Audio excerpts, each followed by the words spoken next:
अपनी हकीकी वालदा की शफ़क़त से तो मैं यूँ 10 साल की उम्र में ही महरूम हो गई थी, लेकिन मेरी बड़ी सिस्टर जो हैं उनकी पिछले दिनों डेथ हो गई है, जो हमारी माँओं की तरह थी। तो ये गज़ल मैंने उनकी याद में लिखी है। मैं अर्ज़ करती हूँ। मेरे दुख वंडावण वाली टुर गई है, मेरे दुख वंडावण वाली टुर गई है, अथरू पूंज हसावण वाली टुर गई है।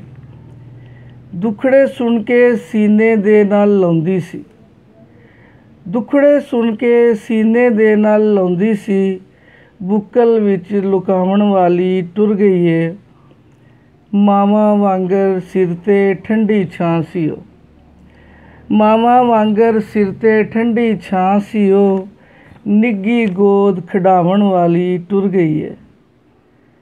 एक वारी मैं फिर यतीमन हो गई हाँ, एक वारी मैं फिर यतीमन हो गई हाँ, लाडा नाल खिडावण वाली टुर गई है।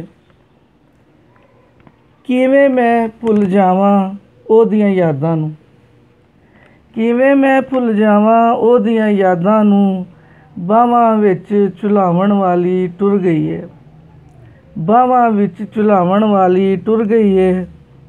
रावां मेरियां दे विच चानण करदी सी, रावां मेरियां दे विच चानण करदी सी, प्यार दे दीप जगावण वाली टुर गई है, प्यार दे दीप जगावण वाली टुर गई है।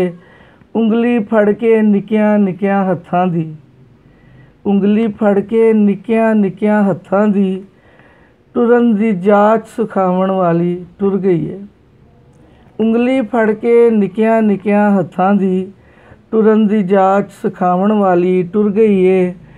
केड़ा समझेगा हुण मेरियां रोसियां नूं, केड़ा समझेगा हुण मेरियां रोसियां नूं, मैनू सहर मनावण वाली टुर गई है।